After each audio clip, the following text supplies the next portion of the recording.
As I said last week, the details of a near tragedy here in Vermont have shaken me. And I, along with many others, are re-examining what we can do to keep our kids and communities safer. This morning, I shared a memo with legislative leaders outlining an action plan to answer that very question.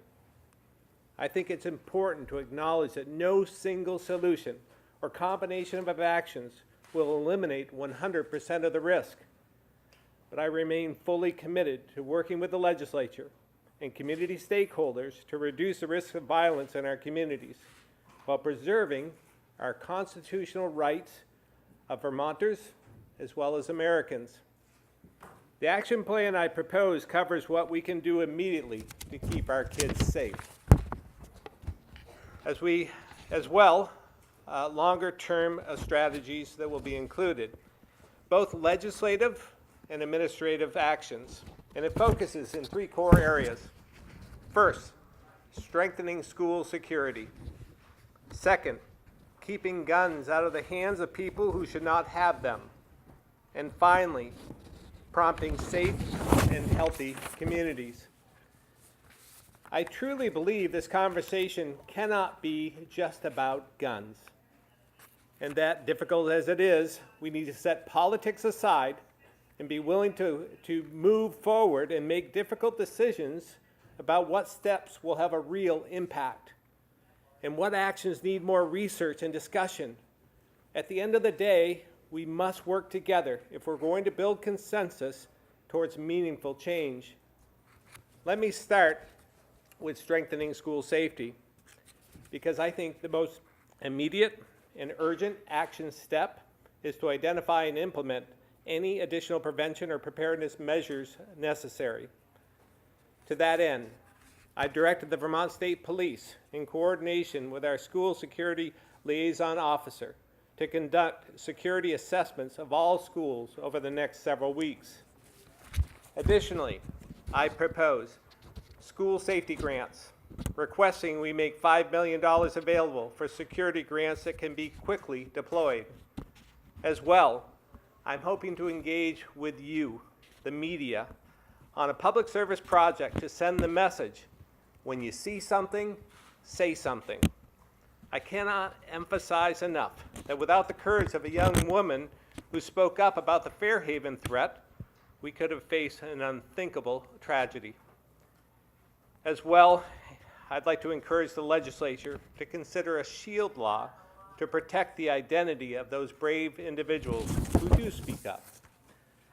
Next, we can take immediate action on gun safety. Specifically, I've asked the legislature to pass S-221 and send it to me before town meeting break and make it effective upon passage. I believe there is a sense of urgency on this legislation that could have an immediate impact on the safety of our communities. I've also asked the legislature to continue their work to pass H-422, which would reduce the connection between guns and domestic violence.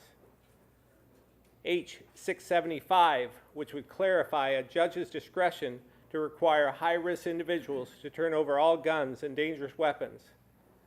H-876, to solidify the federal ban on bump stocks. Further, I believe it's time to consider raising the legal age to purchase a gun to 21, with some exceptions, including for those who are trained members of the military, law enforcement officers, or have completed an accredited safety course, like the one I had when I was a kid. And as they consider expanding reporting requirements and addressing the number and type of sales that require background checks, a conversation I'm open to, I've requested they also review whether our reporting to the National Background Check System is sufficient. Getting at the root causes of violence is so critical to this conversation, so I will advocate for legislation that promotes safe and healthy communities. I've also asked the legislature to support the newborn home visits program I proposed for this year, to support our proposals to restore the foundation of our mental health system, and to expand on the good work they've been doing on adverse childhood experiences. As I've talked about before, my team is building a strategic plan which includes metrics that help us track how we're doing. I feel it's important to track our progress in this area as well, so we will work to identify how best to show the results of these proposed changes. Finally, I understand the work of improving community and school safety is never done. With that in mind, I will form a task force of experts to determine what should be done in each of the areas I've just outlined. My expectation is for this group to begin its work within the coming weeks, with practical recommendations by December 1st for consideration at the start of the next session. I want to be clear. These are my recommendations. But as I've said before, I've said a lot over the last week, I'm open to additional ideas and an ongoing discussion. In addressing this issue, we have an opportunity to set an example for our children and for our nation by having a civil, fact-based, and prevention-focused discussion. If we are successful in this regard, I'm confident we can make significant steps forward. If we truly want to achieve results that make communities healthier and children safer, we cannot allow the discussion to be derailed by politics, or frankly, be deterred from action by extreme points of view on both sides of this complex issue. I look forward to working with the legislature and all stakeholders in this regard on these very important issues. With that,